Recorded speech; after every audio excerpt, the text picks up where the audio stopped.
Assalamualaikum warahmatullahi wabarakatuh. Hamdan wa syukran lillah, wa salatan wa salaman ala rasulillah, wa ala alihi wa sahbihi wa mawalah. Allahumma salli wa sallim ala hadzal nabiyil karim, sayyidina wa habibina wa maulana Muhammadin wa ala alihi wa sahbihi ajma'in. Amma ba'du, qala Allah Ta'ala fi kitabihil aziz, a'udzu billahi minasy syaithanir rajim. Bismillahirrahmanirrahim. Ya ayyuhalladzina amanu taqullaha wa qulu qawlan sadida yuslih lakum a'malakum wa yaghfir lakum dhunubakum wa man yuti'illaha wa rasulahu faqad faza fawzan 'azima. Qala Rasulullah sallallahu alaihi wasallam, man kharaja min baitihi fi talabil ilmi fahuwa fi sabilillahi hatta yarji'. Baginda Rasul bersabda, siapa keluar dari rumahnya untuk mendapatkan ilmu, maka orang itu adalah orang yang berjihad fi sabilillah sampai dia kembali ke rumahnya. Mudah-mudahan kita semua mendapatkan pahala jihad dari Allah Subhanahu wa taala. Amin. Shadaqallahul azim wa shadaqa rasuluhun nabiyul karim wa nahnu ala dzalika minasyahidin wasyakirin walhamdulillahi rabbil alamin. Bapak Ibu sekalian, jemaah salat zuhur di bulan Ramadan, Masjid Telkom Gatot Subroto yang dimuliakan Allah Subhanahu wa taala. Wajiblah kita bersyukur pada Allah SWT. Salawat salam kita sampaikan untuk baginda Rasulullah sallallahu alaihi wasallam. Hari ini kita membahas tentang kesuksesan dunia akhirat. Itu yang diminta kepada saya untuk disampaikan pada hari ini. Sukses atau berhasil, atau orang Melayu mengatakan berjaya, itu adalah dambaan setiap orang. Hanya saja ukuran sukses, ukuran keberhasilan, ukuran keselamatan itu tiap-tiap orang berbeda-beda. Ada orang mengatakan kesuksesan itu diletakkan Allah pada harta yang banyak. Sehingga kalau ketemu teman-teman ngomong, dia tanya, apa kabar kawan kita si Polan sekarang? Wah, si Polan udah sukses. Dia di Jakarta sekarang kaya raya, sukses. Adakah Allah letakkan kesuksesan pada harta yang banyak? Sama sekali tidak. Tidak sama sekali. Kalau Allah letakkan kesuksesan itu, orang-orang yang sukses, orang-orang yang berhasil, orang-orang yang berjaya, orang-orang yang selamat adalah orang-orang kaya, maka yang paling sukses di dunia adalah Qarun, sepupu Nabi Musa. Orang Indonesia menyebutnya Karun. Saking kayanya Qarun ini, kalau kita gali sumur dapat emas dalam tanah, disebut orang dapat harta karun. Saking kayanya. Tapi Qarun tidak sukses. Dia hina dunia akhirat. Kenapa dia dunia akhirat hina? Karena tidak punya agama. Tidak punya keyakinan pada Allah dan Rasul. Saking hinanya dia dunia akhirat, tidak ada orang kaya mau dipanggil Qarun. Kalau nggak salah saya Pak, di Jakarta ini yang paling kaya Bapak. Oh betul, saya paling kaya.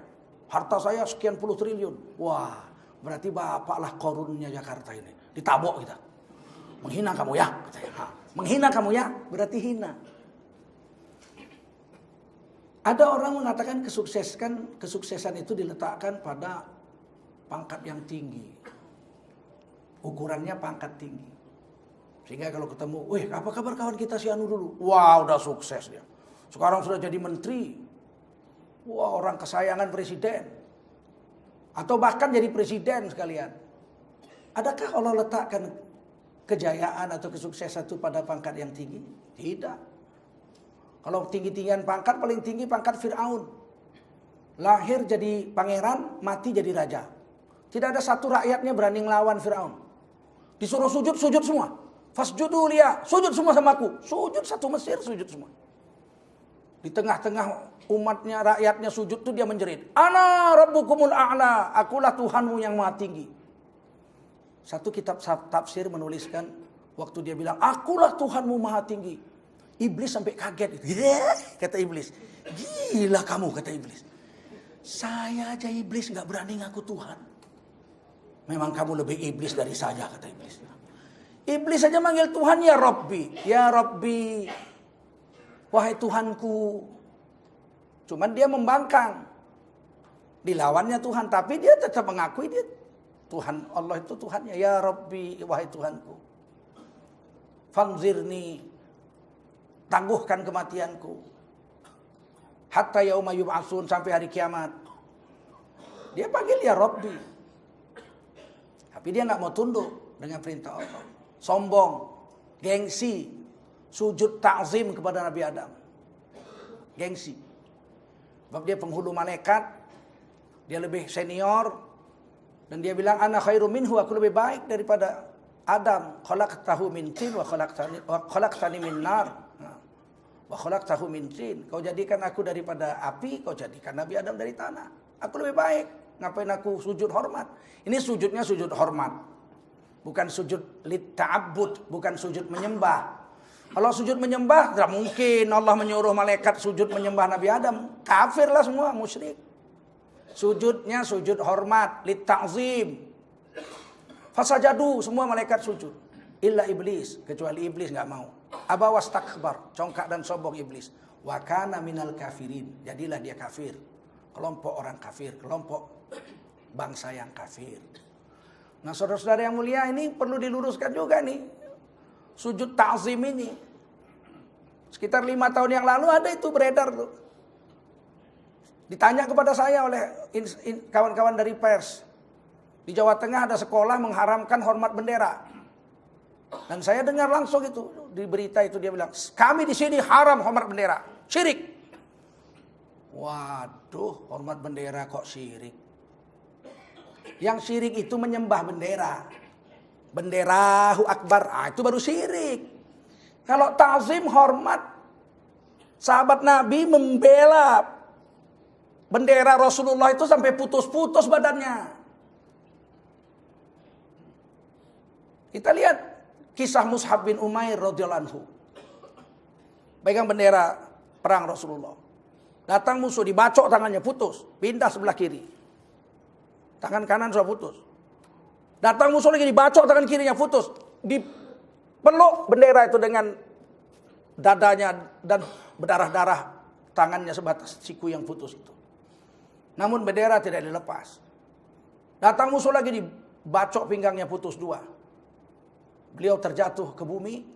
Bendera disambar oleh sahabat yang lain. Itu bukan dihukumkan syirik karena tidak menyembah bendera. Begitu juga Nabi Adam. Seluruh malaikat sujud, tapi sujudnya li ta'zim, hormat saja, bukan sujud menyembah. La ilaha illallah, la ma'bud illallah, enggak boleh menyembah selain Allah. Begitu juga saudara-saudara Nabi Yusuf alaihi salam. Waktu Nabi Yusuf jadi menteri, saudara-saudaranya datang minta makanan dari Mesir, dari Palestina ke Mesir. Tahu Nabi Yusuf nih saudara-saudaranya yang membuang dia ke sumur. Singkat cerita suruh bawa bapaknya. Bawa bapak dan ibumu. Ini ibu tiri karena ibu Nabi Yusuf, Rahil namanya, sudah wafat. Saudara kandung Rahil, kakaknya Rahil, itu ibu tiri. Dua-duanya dinikahi oleh Nabi Yakub. Ya, boleh dulu kakak beradik dinikahi sekaligus, zaman dulu boleh. Zaman Rasulullah nggak boleh lagi. Nah, jadi bawa ibumu bapakmu sini. Dipikul lah. Dibawa dari Mesir. Dari Palestina ke Mesir. Nabi Yakub dengan istrinya, ibu tirinya Nabi Yusuf. Ibu kandung Nabi Yusuf namanya Rahil. Orang Yahudi menyebutnya Rachel. Kalau ada perempuan Rachel itu wanita tercantik zaman itu. Ibunya Nabi Yusuf itu alaihissalam. Nah begitu datang ini bapaknya Nabi Yakub. Buta. Tapi dikasih jubah sama Nabi Yusuf nih. Ini jubah saya, kasih sama bapakmu. Nabi Yakub cium. Aku seperti mencium bau Yusuf. Itu keramatnya Nabi Yakub tuh. Seperti ku cium bau Yusuf. Kasih ini ada jubah dari menteri. Diletakkan ke wajahnya. Sembuh butanya, langsung melihat lagi. Nangis Nabi Yakub, tahu itu jubah anaknya. Aku lihat Nabi Yusuf. Aku lihat Nabi Yusuf, aku ingat Nabi Yusuf, aku cium bau Yusuf. Itu it reminds me of, kata orang Inggris. Sekedar mengingatkan aja. Sama dengan kita ke kubur Nabi lah. Lihat kuburan Nabi langsung, ya Rasulullah. Bukan berarti Rasulullah kita lihat langsung, bukan. Kubur itu mengingatkan kita kepada Rasulullah. Kita lihat serban Nabi, nangis gitu, ya Rasulullah. Ini serban bukan Rasul. Kita juga tahu. Tapi serban Rasulullah itu mengingatkan kita kepada Rasulullah sallallahu alaihi wasallam. Tidak salah itu. Jangan bilang musyrik itu. Begitu datang bapaknya, Nabi Yusuf langsung turun dari singgasana. Bapaknya dinaikkan ke singgasana, ibu tirinya dinaikkan ke singgasana. Wa rafa'a abuwaihi 'alal arsy. Maka dinaikkanlah oleh Nabi Yusuf bapak dan ibu tirinya ke atas mimbar, ke atas arasy, ke atas singgasana. Nabi Yusufnya malah turun ke bawah. Langsung tahu saudara-saudaranya itu, berarti ini Yusuf alaihissalam. Kharru lahu sujada, sujud ke kaki Nabi Yusuf, saudara-saudaranya yang membuang dia waktu kecil itu, yang membuang ke sumur. Syirikkah saudara-saudara Nabi Yusuf itu sujud ke kaki Nabi Yusuf? Tidak. Sujudnya ta'zim. Nabi Yusuf sama Nabi Yakub diam aja. Kalau syirik pasti di stop. Jangan syirik. Kalau mereka diam saja berarti boleh. Itu ditulis di Quran surah Yusuf ayat 100. Saudara-saudara Nabi Yusuf itu sujud ke kaki Nabi Yusuf. Tapi ta'zim. Bukan ta'abbud, bukan menyembah. Orang Jawa pun sampai sekarang masih sujud di kaki. Namanya sungkem. Kenapa Wali Songo membiarkan? Karena itu tidak syirik, itu ta'zim. Saya ingat tuh waktu anak Mbak Tutut kawin, saya diundang. Habis siraman itu dicuci kaki bapaknya itu. Sama ibunya, sama Pak Harto. Sujud, dicium kakinya itu. Kalau nyium kaki pasti sujud, masa berdiri nyium kaki. Nggak nyampe dong. Sujud. Itu ada nyanyiin itu. Ada nyanyinya. Ada syairnya. Rama kula nyuwun ngapura. Nangis semua. Syirik? Enggak, kau nggak syirik. Syirik itu kalau menyembah. Itu takzim saja. Ini penting ini. Pembahasan ini penting. Jangan keburu menyerang orang syirik. Boleh dilihat di Quran. Surah Al-Baqarah, tadi malaikat sujud sama Nabi Adam. Surah Yusuf, ayat 100, saudara-saudara Nabi Yusuf sujud. Wali Songo nggak bodoh. Hafal Quran juga, hafal ribuan hadis. Membiarkan malah dibuat adat Jawa. Supaya orang Jawa jangan durhaka sama bapak ibunya. Ini karena udah nggak mau belajar agama, bapak ibunya diseken aja sama dia. Selamat Hari Raya Bapak. Selamat Hari Raya Ibu. Macam orang Inggris aja dia. Padahal namanya bejo. Nah, kesuksesan tidaklah berada pada pangkat yang tinggi. Kalau pangkat yang tinggi sukses, Fir'aun paling sukses. Ternyata dia hina dunia dan akhirat. Buktinya dia hina di dunia, nggak ada satu orang pun mau dipanggil Fir'aun. Nggak ada ibu-ibu hamil, minggu depan melahirkan, kata dokter sudah di scanning ini, udah di scan, anak saya laki-laki. Loh, udah disiapkan namanya? Udah. Siapa? Biar hebat, Fir'aun. Mana ada? Nggak ada. Dan tak ada satu presiden pun mau dipanggil Fir'aun. Pasti dibilang menghina. Saudara-saudara sekalian, marilah kita ikuti berikut ini. Kata sambutan dan pengarahan dari Fir'aun Republik Indonesia. Wah, ditabok. MC-nya bisa dipenjara. Menghina. Tuh lihat, menghina. Kalau pangkat tinggi, kalau nggak ada agama, hina. Ada orang bilang yang sukses itu yang ilmunya tinggi. Wah, udah profesor, doktor, hebat kawan kita udah sukses. Kalau ilmu tinggi-tinggilah iblis. Tahu dia dari unsur apa dia dibuat. Khalaqtani min nar wa khalaqtahu min tin. Kau ciptakan aku dari api, kau ciptakan Adam dari tanah. Wah, tinggilah iblis, penghulu malaikat, Azazil namanya. Nyatanya dia hina. Kekal selama-lama-lamanya dalam neraka. Apa sih salahnya? Orang-orang itu semua. Salahnya satu. Tidak ada agama. Tidak mau taat pada Allah dan Rasulnya. Itu aja salahnya. Makanya Allah tegaskan di dalam Quran tadi yang saya baca surah Al-Ahzab. Wa may yuti'illaha wa rasulahu faqad faza fawzan 'azima. Siapa yang taat sama Allah sama Rasul, orang itu telah sukses dengan kesuksesan yang agung. Telah menang dengan kemenangan yang besar. Telah berjaya dengan kejayaan yang abadi. Wah, itu kata orang Malaysia begitu, kata orang Melayu. Siapa yang sukses? Satu aja. Siapa? Wa may yuti'illaha wa rasulahu faqad faz. Faqad faza fauzan 'azima. Siapa yang selama hidupnya bisa taat sama Allah sama Rasul, orang itu telah sukses dengan kesuksesan yang besar. Tidak pandang bulu. Apakah dia orang pinter? Apakah dia orang bodoh? Apakah dia orang kaya atau orang kere, mati sebagai gelandangan, 14 hari nggak makan, mati kelaparan? Tidak ada masalah. Apakah dia cantik atau dia jelek, hitam atau putih, merah atau coklat? Tidak ada masalah. Kalau dia taat sama Allah sama Rasul seumur hidupnya, dia sukses. Jangan dipikir, yang sukses itu orang miskin. Jangan pula. Ini kadang-kadang udah miskin, nggak sembahyang pula. Udah miskin, nggak sholat. Bangga pula tuh. Saya ini miskin, tahu? Lah, kalau miskin kenapa? Dijamin masuk surga orang miskin? Tidak. Orang miskin tidak dijamin masuk surga. Orang kaya tidak dijamin masuk surga.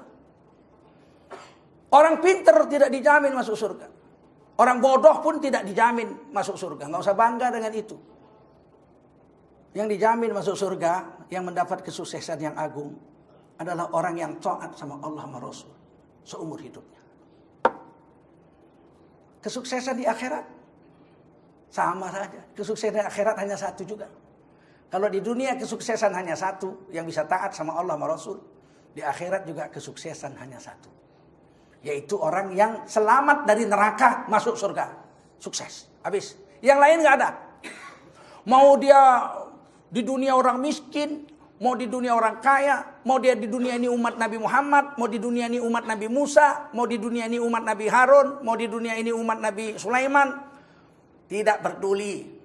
Asal di akhirat lepas dari neraka masuk surga, sukses. Allah tulis itu dalam Quran surah Ali Imran. Kullu nafsin dha'iqatul maut. Sesungguhnya yang bernyawa mesti mati. Siapapun bernyawa mesti mati. Malaikat pun mati. Malaikat maut pun mati. Yang hidup satu-satunya hanya Allah. Wal hayyul qayyum. Allah sendiri yang maha hidup lagi maha berdiri. Yang lain semua harus mati. Kullu nafsin dha'iqatul maut. Wa innama tuwaffawna ujurakum yawmal qiyamah faman zuhziha 'anil nar wa udkhilal jannata faqad faz. Indahnya kata Allah. Firman Allah ini coba. Semua yang hidup mesti mati. Hanya saja dengan mati itu kami ingin melipat gandakan ganjaran pahala untukmu, hai orang beriman. Siapa yang selamat dari neraka, dimasukkan dalam surga, orang itu telah sukses.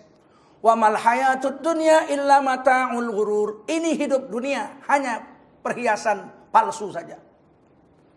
Ad-dunya mata, dunia ini perhiasan. Tapi mata'ul ghurur, kata Allah, perhiasan yang menipu saja. Dunia ini kalau kepegang sama manusia jadi turun harganya. Ada gadis perawan paling cantik di satu desa, dikejar-kejar sama semua laki-laki sedesa itu. Mau orang gade sawah, jual mobil, asal mau kawin sama dia, tuh perempuan cantik itu. Tiba-tiba perempuan itu nikah. Nikah satu malam, besoknya dicerai. Nggak ada lagi orang kampung yang mau ngambil. Semalam aja dinikahi orang, habis. Mobil pun gitu, beli yang paling mahal, Range Rover. Bawa pulang, 1,7 miliar. Satu hari simpan di rumah kita, jual lagi besok. Nggak laku 1,7 miliar. Kenapa? Asal udah kepegang orang, dunia ini pasti hancur. Tapi akhirat kalau terpegang sama manusia, manusianya jadi mulia. Kalau bisa taat sama Allah sama Rasul, biar dia orang paling hina di bumi ini, di akhirat dia orang paling mulia. Orang yang paling mulia itu di akhirat itu dibagi Allah dalam 4 golongan. Siapa orang yang 4 golongan itu yang sukses itu di akhirat? Mendapat nikmat yang abadi. Sama aja yang taat sama Allah sama Rasul. Wa may yuti'illaha war rasul. Siapa yang taat sama Allah sama Rasul. Faulaika ma'al ladzina an'ama 'alaihim minan nabiyyin. Maka mereka akan dikumpulkan dengan orang-orang yang telah mendapat nikmat dari Allah. Sukses. Siapa? Minan nabiyyin, nabi-nabi. Golongan nabi-nabi. Kita jadi nabi nggak bisa. Pasti nggak bisa. Setelah baginda Rasulullah Muhammad SAW wafat, tidak lagi nabi turun. Kalau ada yang ngaku nabi setelah Nabi Muhammad wafat, dipastikan nabi palsu. Di India ada satu, Mirza Ghulam Ahmad namanya. Di Indonesia udah 3. 2 turun di Depok. Yang pertama Lia Eden, ngaku nabi. Sudah ditangkap polisi 2 tahun setengah. Tobat? Enggak, masih tetap ngaku nabi. Turun di Depok. Yang kedua Ahmad Musodik. Turun Depok juga. Jadi Depok ini kota nabi-nabi. Ya. Tapi nabi palsu. Sudah tangkap polisi, masuk penjara 2 tahun setengah. Tobat? Tidak, bikin gafatar. Ngaku nabi lagi. Oh, ditangkap lagi barusan ini, sebelum Ramadan sudah tangkap lagi. Mengaku keturunan Nabi Ibrahim. Dari Kontura. Istri Nabi Ibrahim itu semuanya anak Nabi Ibrahim jadi nabi. Siapa? Nabi Ishak dari Sarah. Oh, terus Nabi Ismail dari Hajar. Nah, kamu, saya cucu Nabi Ibrahim dari Kontura, istri ketiganya. Kontura itu orang mana? Orang Jawa Timur. Namanya Kon. Aduh, tangkap polisi sekarang. Tobat? Enggak. Dia bilang Nabi Muhammad periodenya hanya tahun 2024. 2025 dia jadi nabi. Ditangkap. Tahun lalu ada satu lagi di Bandung nabi namanya Cecep. Nah, ditulis saja pakai huruf Arab nggak bisa tuh Cecep tuh. Ngaku nabi. Nah, ditangkap polisi. Masuk penjara juga 2 tahun. Jadi polisi terhebat seluruh dunia adalah polisi Republik Indonesia. Kenapa? Bisa nangkap 3 nabi. Kita tidak bisa jadi nabi. Tapi bersama nabi bisa. Mati kita nanti di akhirat satu kompleks dengan Rasulullah SAW, surga Firdaus. Siapa yang pasti bersama Nabi? Dalam hadis sahih Nabi berjanji, Al-mahiru bil Qur'an ma'asafaratil kiramil bararah. Orang yang mahir dengan Quran bersama nabi-nabi di surga. Di surga banyak, ada 8. Ada Firdaus, ada Aden, ada Naim, ada Ma'awa. Banyak surga. Tapi orang yang mahir dengan Quran, surganya surga nabi-nabi dan rasul-rasul. Ada 313 rasul, 124 ribu nabi. Menurut Sahih Ibnu Hibban hadis. 25 itu yang wajib kita hafal. Nabi bukan 25. Nabi itu 124 ribu. Rasul 313. Yang wajib kita kenal itu 25. Harus tahu kita, walau disebut harus tahu. Walaupun tidak berturut-turut, kalau disebut harus tahu. Misalnya disebut orang, Idris. Oh ya, saya tahu Idris itu nabi. Nuh juga nabi. Sulaiman juga nabi. Daud juga nabi, saya tahu. Ilyas juga nabi, saya tahu. Bejo bukan. Nah, harus tahu yang 25 itu. Kita bisa bersama dengan nabi-nabi. Syaratnya mahir dengan Quran. Kita nggak bisa baca Quran dengan mahir. Anak kita didik. Anak kita nggak dapat, cucu kita didik. Jangan 7 keturunan buta huruf terus soal Quran. Saya bangga pula tuh. Saya ini udah 7 turunan nggak ngerti baca Quran. Waduh, bangga. Justru kalau kita nggak bisa anak kita nggak bisa cucu kita. Karena anak dan cucu menolong bapak dan kakeknya di hari kiamat jika dia hafiz Quran. Seorang anak yang menghafal Quran, mengamalkan Quran, bapak ibunya diberi mahkota. Ini dalam Islam ya. Dalam Islam itu orang berbuat baik kita bisa dapat kecipratan. Kalau agama lain lana amaluna walakum amalukum. Kalau orang lain anaknya berbuat, bapaknya nggak dapat. Tapi kalau Islam, umat Nabi Muhammad ini, anak berbuat, bapak, ibu dapat. Itu hadisnya sahih. Seorang ayah, ibu yang mendidik anaknya paham Quran, di akhirat bapak ibunya dikasih sebuah taj, mahkota di hari kiamat. Nurnya lebih terang dari matahari kalau diletakkan di dalam rumahmu. Bayangin itu terangnya itu. Itu baru bapak ibunya, bagaimana anaknya? Ini Pak Ian ngirim anak ini, baru ke Mesir nih mau belajar Quran di sana. Baru tamat SMP.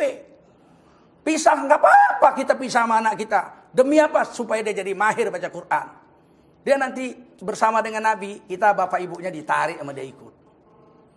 Dia akan lapor sama Allah, ya Allah saya bisa baca Quran karena bapak ibu saya mengirim saya belajar ke Mesir. Sekarang dia kemana? Saya mau dia ikut saya. Wong bapak saya ibu saya yang biayai saya kok. Dibawa bapak ibunya itu. Man dzalladzi yashfa'u indahu illa bi'idznih. Tidak ada orang bisa kasih syafaat di hari kiamat kecuali izin Allah. Ahli Quran dapat izin dari Allah untuk memberi syafaat siapa yang dia mau. Kalau nggak bisa baca Quran dengan mahir, ya minimal belajar sampai mati. Dapat 2 pahala. Walladzi yaqra'ul Qur'an wa yatata'ta wa huwa 'alaihi syaq lahu ajrani. Siapa belajar Quran, baca Quran susah, nyangkut-nyangkut, lidahnya totok, nggak bisa hilang kedaerahannya. Tapi dia belajar terus sampai mati, nggak bisa. Dia dapat 2 pahala. Ulaika lahum nasibum mimma kasabu. Sampai mati dia belajar nggak pandai-pandai. Mati masuk kubur dipandikan oleh Allah Subhanahu wa taala. Dinaikkan derajatnya seperti apa yang dia usaha seumur hidupnya. Dapat 2 pahala. Pertama pahala jihad. Man kharaja min baitihi fi thalabil ilmi fahuwa fi sabilillahi hatta yarji. Siapa keluar dari rumahnya untuk belajar Al-Qur'an, belajar agama, dia selama keluar sampai pulang dihitung jihad. Kalau kita belajar Quran sampai mati bodoh terus, kita dapat 1 pahala jihad. Kedua, 1 huruf dibayar 10 pahala.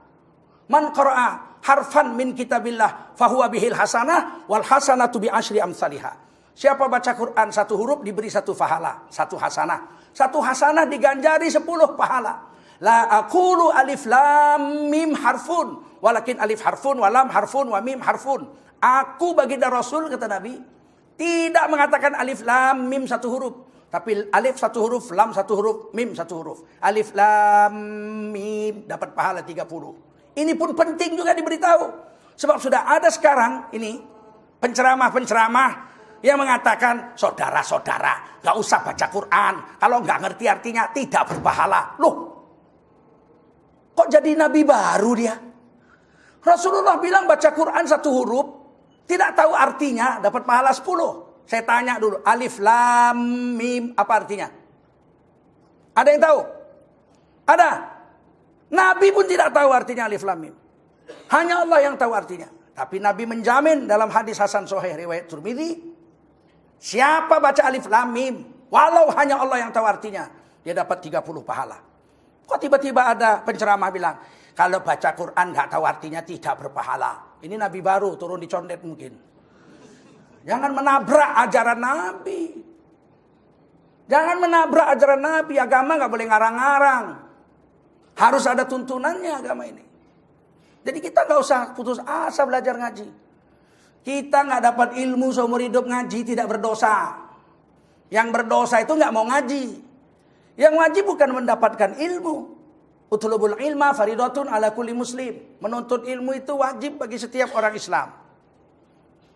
Menuntut ilmu wajib. Mendapatkan ilmu lah bukan urusan kita. Kita ngaji 90 tahun bodoh, goblok terus sampai mati, enggak berdosa, kita tetap dapat pahala. Karena ilmu diberi Allah, bukan dicari. Wa ma utitum minal ilmi illa qalila. Tidak kuberikan ilmu kepadamu kecuali sedikit. Kalau ilmu itu mesti dicari dengan, kalau dicari pasti dapat.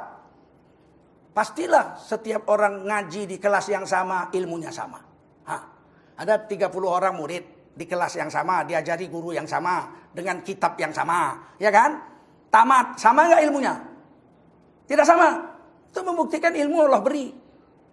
Wa ma utitum minal ilmi illa qalila. Tidak aku beri ilmu kepadamu kecuali sedikit. Jadi yang wajib nuntut ilmu.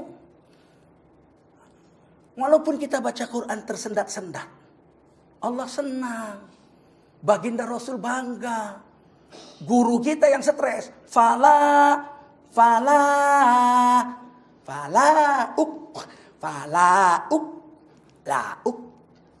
dia lauk, pingsan gurunya. Kenapa? Darah tingginya kumat. Berdosa muridnya?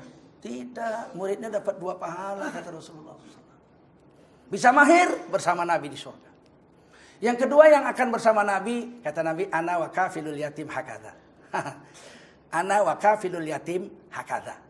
Nabi bilang aku dengan orang yang ngurus anak yatim begini di hari kiamat. Tetanggaan di surga. Itu baru ngurus anak yatim. Bagaimana ngurus mamanya?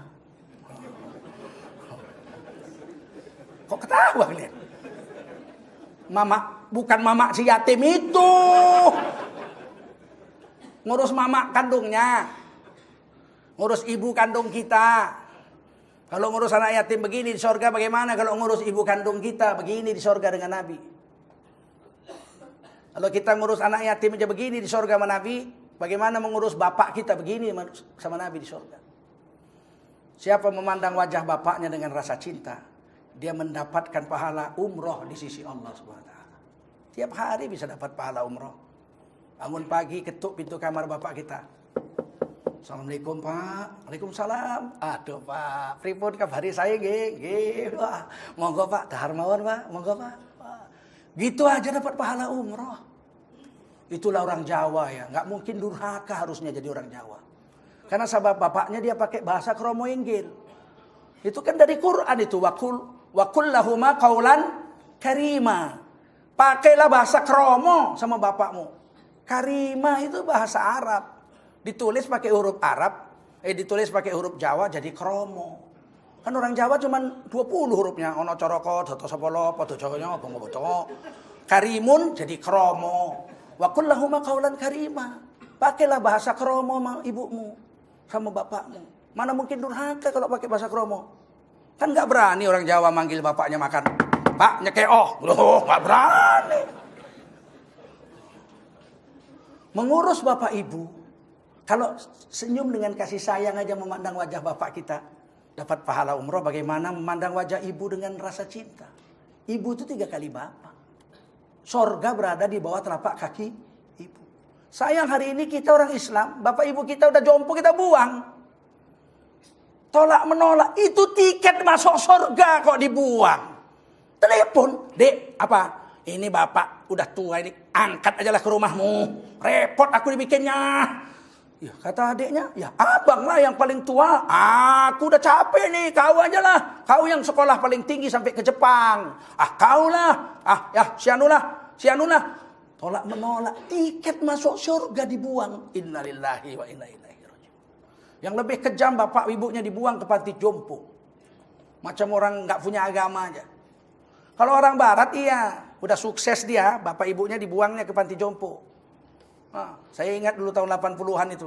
Dibuangnya bapak ibunya ke panti jompo. Dibuangnya ibunya. Ditulisnya surat setahun sekali. Surat aja setahun sekali. Mother, how are you today? Promise to see you this summer. With me everything is okay. Mother, how are you today? Mama gak usah khawatir, aku beres. Mama yang gak beres. Kita bukan orang tidak beragama, kita orang beragama Islam. Kemuliaan itu memuliakan orang tua. Setelah menyembah Allah, urus ibu bapak. Wa qada rabbuka alla ta'budu illa iyyah. Allah mewajibkan menyembah Allah, enggak boleh nyembah yang lain. Wa bil walidaini ihsana. Dan kepada ibu bapak wajib berbuat ihsan. Mau dapat surga bersama Nabi. Yang ketiga, anta ma'aman ahbabta yaumal qiyamah. Kamu akan bersama dengan orang yang kau cintai di hari kiamat. Kesuksesan itu masuk surga. Tapi kalau masuk surga dengan Nabi, di surga Nabi, wah itu kesuksesan paling agung. Bagaimana caranya? Cintai Nabi. Kamu akan bersama dengan orang yang kau cintai di hari kiamat. Kalau yang kita cintai adalah Rasulullah, bersama Rasul di surga. Biar amal kita nggak bagus. Kurang sana, kurang sini, kurang sana, kurang sini. Tapi kalau cinta sama Nabi, diambil Nabi. Bagaimana mencintai Nabi? Kata Syekh Abdul Qadir Al-Jailani, tidak sah iman seorang Islam sebelum mencintai Nabi lebih dari mencintai seluruh alam jagat raya. Bagaimana dengan Allah? Allah tidak ada banding. Laisa kamitslihi syai'un. Allah jangan banding-banding. Allah itu bukan makhluk. Al-Khaliq, makhluk. Seluruh makhluk yang ada. Wajib Nabi Muhammad nomor 1 dicintai. Bahkan lebih mencintai diri kita daripada bapak kita. Kita lebih cinta sama Nabi. Kalau kita lebih cinta pada diri kita daripada nama Nabi, iman kita batal. Begitu kata Syekh Abdul Qadir Jailani. Misalnya apa? Begini misalnya. Seandainya Nabi ada sini duduk. Datang orang bawa senapang mesin, M16. Mana yang namanya Nabi Muhammad? Mau saya bunuh. Berani nggak kita berdiri? Bunuh saya. Jangan bunuh Nabi saya. Kalau berani, iman kita betul. Tapi kalau apa? Kamu bunuh? Tuh orangnya tuh. Gua jangan. Tuh. Iman kita batal. Yang kedua, siddiqin, orang-orang jujur. Ini orang sukses. Orang jujur ini satu derajat di bawah Nabi saja. Orang jujur, siddiq. Di bawahnya syuhada, orang mati syahid. Orang mati syahid itu dikubur nggak busuk dagingnya. Masya Allah. Orang mati syahid dikuburnya nggak busuk dagingnya. Darahnya tetap mengalir. Dalam hadis sahih, di hari kiamat dibangkitkan dalam keadaan putus-putus. Kayak Mus'ab bin Umair itu putus tangannya, putus pinggangnya, putus. Bangun. Ya Allah. Lihat darah saya masih mengalir. Seharum kesturi. Ini semua aku gunakan untuk membela agamamu. Begitu orang mati syahid. Itu nomor 3. Masih lebih tinggi orang siddiq, orang jujur. Ada orang bilang ada itu. Kalau dikubur semua mati hancur. Tidak. Annal ardo la ya'kulu ajsadal anbiya. Bumi tidak berani memakan daging para nabi. Nabi Sulaiman wafat. Bersandar di tongkat. Setan itu jin-jin kafir, jin-jin Islam suruh buat haikal Nabi Sulaiman tuh. Luas berapa? 10 hektaran itu. Nabi Sulaiman tahu ini bakal mati, tidak akan selesai nih haikal ini. Maka Nabi Sulaiman berdiri, ngawasin sambil senyum. Waduh, siang malam jin kerja. Sampai tongkat Nabi Sulaiman keropos dimakan rayap. Nabi Sulaiman jatuh tersungkur. Baru jin bilang, aduh tahu begini nggak kami selesai. Udah lama rupanya wafat. Oh jin baru tahu. Jin tidak tahu yang gaib. Jin tidak tahu Nabi Sulaiman sudah wafat. Tapi berapa lama wafat Nabi Sulaiman coba? Tongkat keropos dimakan rayap. Tongkat Nabi, tongkat raja bukan terbuat dari kayu singkong. Tongkat raja terbuat dari kayu jati atau kayu koka keras. Itu sampai keropos dimakan rayap. Nabi Sulaiman tersungkur. Jasad baginda Nabi Sulaiman tidak busuk. Tidak busuk. Orang-orang mati syahid. Jangan kau sangka mereka mati. Wala tahsabannalladzina qutilu fi sabilillahi amwata. Jangan kau sangka orang mati jalan Allah bela agama mati. Bal ahya. Sesungguhnya mereka hidup. Yurzakun. Diberi makan minum. Farihina bima atahumullahu min fadlih. Ali Imran 169. Hidup. Cuman hidupnya kayak mana jangan tanya sama kita. Jangan tanya sama saya. Mana saya tahu. Hidup Pak Teguh. Hidup. Siapa yang bilang? Quran. Bagaimana hidupnya? Mana tahu orang saya belum ke sana. Nantilah. Kalau kita udah ke sana mati syahid. Kita bela agama. Ketemu. Kita akan mengalami. Yang keempat. Solihin. Orang-orang soleh. Solihin orang soleh. Maka hati-hatilah kita di akhir zaman ini Pak. Tersesat. Karena ada orang yang berani bilang, lebih baik pemimpin kafir. Asal jujur. Mana ada orang kafir siddiq. Orang kafir soleh aja nggak ada kok orang kafir siddiq. Soleh aja nggak ada orang kafir. Saya nggak tahu apa udah saya sampaikan minggu lalu ini. Waktu Nabi Nuh buat perahu di atas gunung. Datang topan. Topan itu setinggi, ombaknya setinggi gunung. Fi maujin kal jibal, ombak setinggi gunung. Perahu dari kayu, dibuat di gunung. Semua naik yang beriman. Ada perjanjian antara Nabi Nuh dengan Allah. Kalau badai topan datang, umat Nabi Nuh yang beriman dan keluarga Nabi Nuh selamat. Datang topan. Nabi Nuh lihat anak bungsunya Kan'an berenang-renang naik gunung bersama orang-orang kafir. Kumpul sama kafir, pakai akal, naik gunung, dipanggil sama Nabi Nuh. Ya bunayya arkam ma'ana. Oh anakku sayang, buah hatiku, intan manjaku, belahan jiwa. Ya bunayya, bukan ya ibni, wahai anakku. Ya bunayya, anakku sayang, bungsu, yang kucintai, buah hatiku, intan manjaku. Irkam ma'ana, naik perahu bersama kami nak. Wala takum ma'al kafirin, jangan gabung sama kafir. Apa kata anaknya? Qala sa'awi ila jabali ya'simuni minal ma'. Oh bapak, aku lebih yakin naik gunung. Gunung menyelamatkan aku lebih pasti. Perahu bapak dari kayu, kalau nabrak gunung pecah mati. Perahu bapak kecil, kena timpa ombak sebesar gunung, tenggelam mati. Kalau naik gunung kan aman. Akalnya main. Dan memang betul, menurut akal tidak ada gunung tenggelam. Gunung meletus ada. Gunung tenggelam ada? Nggak ada. Kami di Medan ada satu syair yang terkenal.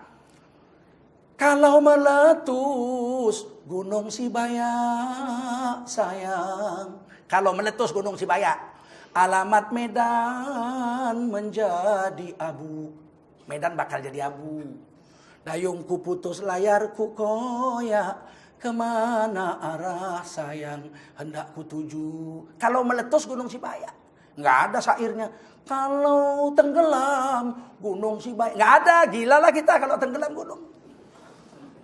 Menurut akal betul, anak Nabi Nuh itu betul. Lebih selamat ikut kafir naik gunung. Tapi menurut Allah salah.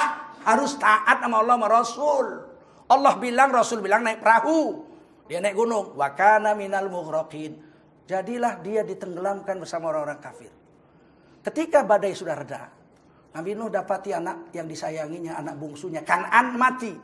Nabi Nuh doa, ya Rabbi inna bani min ahli. Oh Tuhanku, Kan'an itu kan anakku. Kalau anakku kan keluargaku. Katanya keluargaku nggak mati, kok mati? Oh ditegur Allah langsung, kau Nuh jangan nanya-nanya begitu, kamu nggak ngerti. Dijawab, ya Nuhu innahu laisa min ahlik. Hai Nabi Nuh, anakmu bukan anakmu lagi.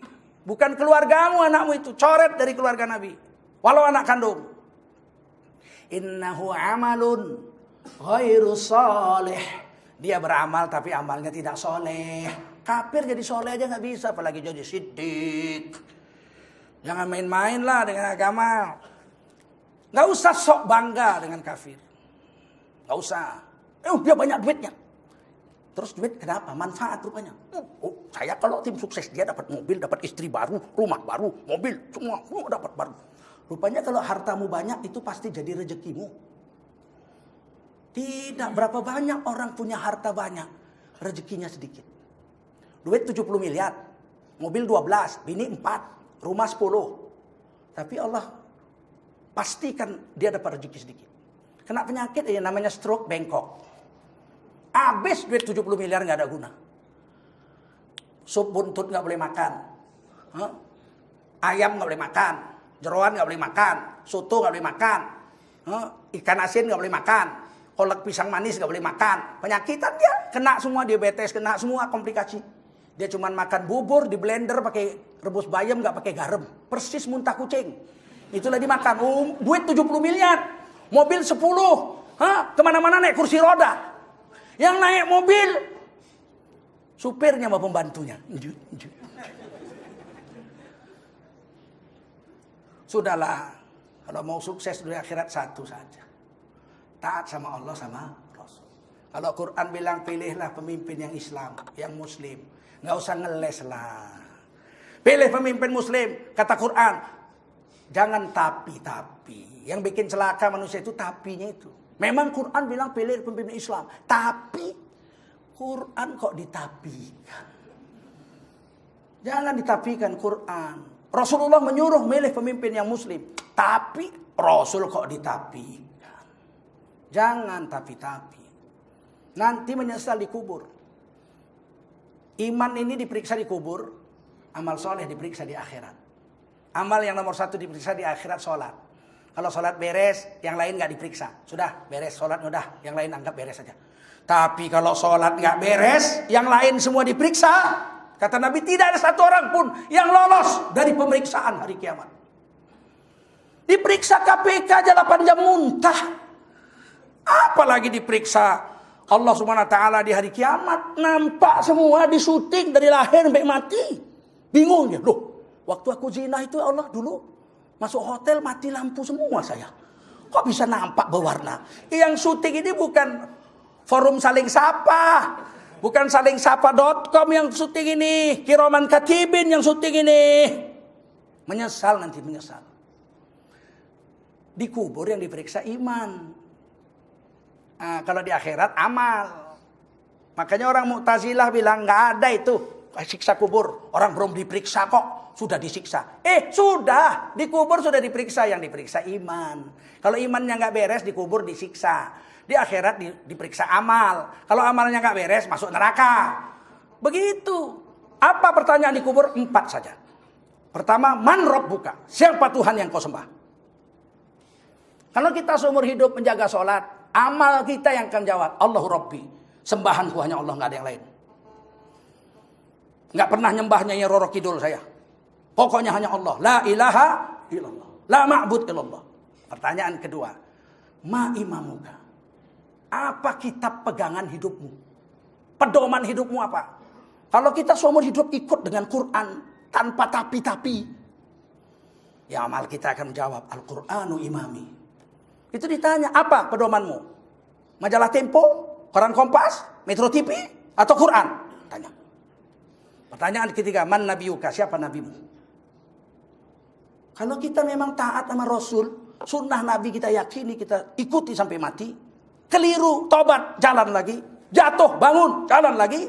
Di akhirat, amal kita akan jawab, Muhammad Rasulullah SAW Rasuli.